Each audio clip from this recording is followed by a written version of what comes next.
Hi అండి అందరికీ.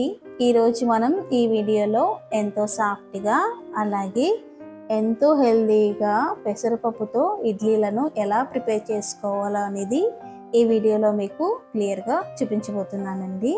ముందుగా ఒక బౌల్ తీసుకొని ఆ బౌల్లోకి 1 గ్లాస్ వరకు పెసరపప్పు తీసుకోవాలండి.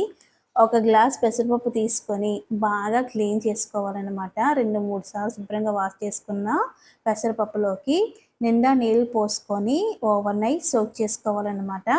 నెక్స్ట్ వేరొక బౌల్ తీసుకొని అందులోకి 1 గ్లాస్ పెసరపప్పుకి 2 గ్లాసుల వరకు ఇడ్లీ రవ్వ తీసుకోవాలనండి. ఇలా ఇడ్లీ రవ్వ తీసుకొని బాగా వాష్ చేసుకోవాలి. ఈ ఇడ్లీ రవ్వ అనేది ఒక 2 గ్లాసులు అయితే సరిపోతుందండి. అంతకంటే ఎక్కువ తీసుకుంటే ఇడ్లీలు అనేవి రవ్వ రవ్వగా వస్తాయన్నమాట. అంత టేస్టీగా ఉండవు. నెక్స్ట్ దీన్ని ఒక 6-7 గంటలు బాగా నానపెట్టుకోవాలన్నమాట. నెక్స్ట్ మనం ముందుగా నానపెట్టుకున్న పెసరపప్పుని ఇలా పొట్టుతోనే మనం గ్రైండ్ చేసుకోవాలండి. సో ఇలా మీరు గ్రైండర్లోనైనా గ్రైండ్ చేసుకోవచ్చు, లేదు అనుకుంటే మిక్సీలోనైనా చేసుకోవచ్చండి. గ్రైండర్లో చేసుకోవడం వల్ల కొంచెం ఉరుమవుతుందనమాట, అంతే, అంతకంటే ఏం కాదు. నెక్స్ట్ ముందుగా మనం నానబెట్టుకున్న ఇడ్లీ రవ్వలో ఉన్న వాటర్ అంతటిని బాగా పిండేసుకొని ఇలా ఒక గిన్నెలో వేసుకొని పక్కన పెట్టుకోండి. నెక్స్ట్ ముందుగా మనం గ్రైండ్ చేసుకున్న పిండి అనేది ఇలా సాఫ్ట్గా అయిన తర్వాత అందులోకి పిండి పక్కన పెట్టుకున్న నూకని కొంచెం కొంచెం వేసుకొని ఒక 1 మినిట్ అనేది పిండి నూక మిక్స్ అయ్యేంత వరకు కలుపుకుంటే సరిపోతుందండి. ఇలా ఇది ఈజీ మెథడ్ అనమాట. వేరే బౌల్ తీసుకొని మళ్ళీ అందులోకి పిండి వేసుకొని కలుపుకునే కన్నా ఇలా ఈజీగా కలిపేసుకోవచ్చండి. చూసారు కదా, ఇలా పిండి మొత్తం మిక్స్ అయిపోయిన తర్వాత ఒక ఎయిటెడ్ కంటైనర్లోకి సగం పిండి తీసి పక్కన పెట్టేసుకోండి.